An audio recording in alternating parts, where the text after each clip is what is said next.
Հանրապետական կուսակցության խորհրդի նիստում Սերժ Սարգսյանը հատկապես կարևորել է խորհրդարանական ընտրությունների լավ անցկացումը։ Նախագահը ընդգծել է ընդդիմության ու քաղաքացիական հասարակության հետ համաձայնեցված ընտրական օրենսգրքի կարևորությունը եւ հայտարարել, որ դա աննախադեպ է ոչ միայն Հայաստանի համար, այլ նաեւ համաշխարհային պրակտիկայում։ Նախագահը կուսակիցներին հորդորել է խնամքով վերաբերվել իրենց ներդրմանը։ Բացի այդ, նախագահն ընդգծել է, որ ՀՀԿ-ն նշաձող է սահմանում մյուսների համար։ Կուսակցությունը քաղաքական դաշտի օրակարգ ձևավորողն ու նշաձող սահմանողն է։ Եվ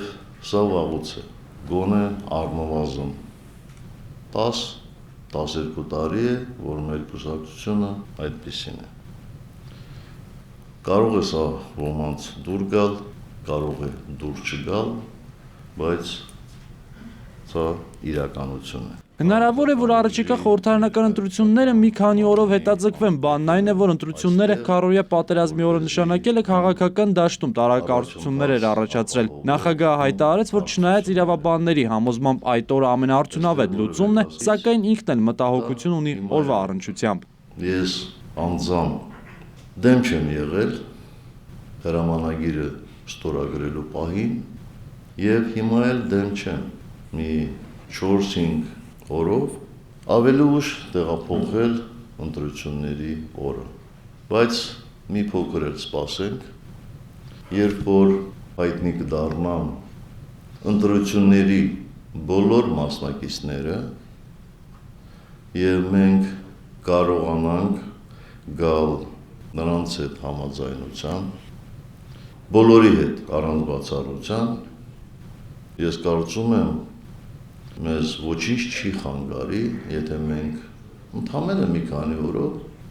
հետաձգենք ընտրությունները։ Նախագահը անդրադարձել է նաև այս օրերին ձևավորվող դաշինքներին եւ հայտարարել, որ դա առողջ եւ ողջունելի գործընթաց է։ Սերժ Սարգսյանի գնահատմամբ ընտրություններից հետո այդ դաշինքները կդառնան կուսակցություններ, կխոշորանան։ Հիշում եք սահմանադրական փոփոխությունների քննարկումների ընթացքում մենք պնդում էինք, որ տեղի կունենա քաղաքական հաստատությունների, քաղաքական ինստիտուտների խոշորացում, կձևավորվեն դաշինքներ եւ կունենանք շատ ավելի կայուն եւ արդյունավետ քաղաքական դաշտ։ Անցել է ընդամենը 1 տարուց մի քիչ ավել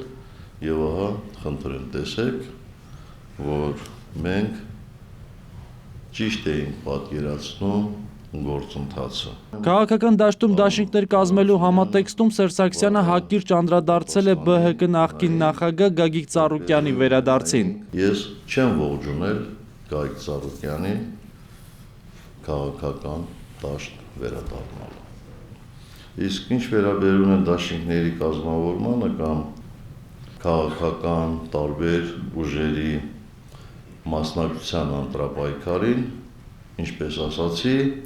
դրական երևույթ եմ համարում։ Նախագահը ծիծաղելի ու զավեշտալի համարեց այն պնդումները, որ հանրապետական կուսակցությունից վերջին շրջանում արտահոսք կա։ Միայն վերջին ամիսներին հանրապետականին անդամագրվել է 11,000-ից ավելի մարդ։ Այն արվակները, որոնք պոկվում են մայրգետից եւ կարճ ժամանակում նորից չեն մտնում նույն հոսքի մեջ, չորանում են ու գնում են։ Սա է բնության օրենքը, սա է։ Եվ որևէ մեկը մեզնից չի կարող հակադրվել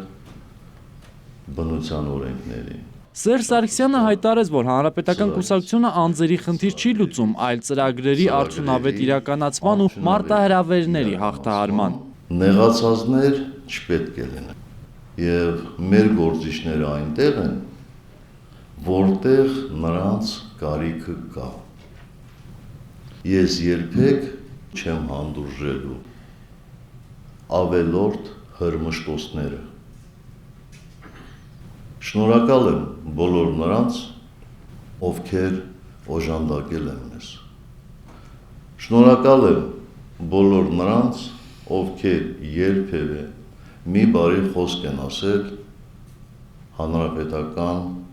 կուսակցության օգտին։ Շնորհակալ եմ բոլոր նրանց, ովքեր մի փոքրիկ աղյուս են դրել,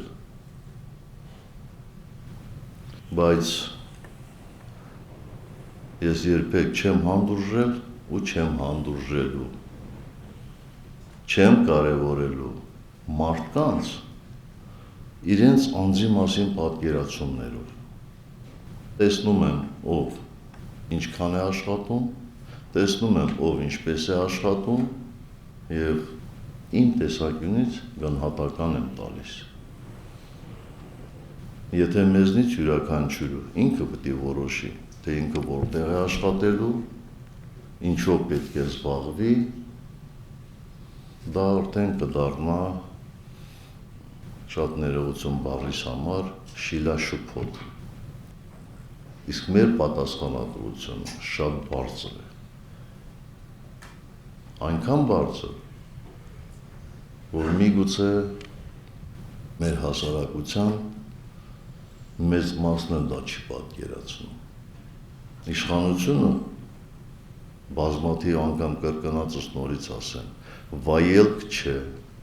սեփական բարեկեցությունը ապահովելու միջոց չէ։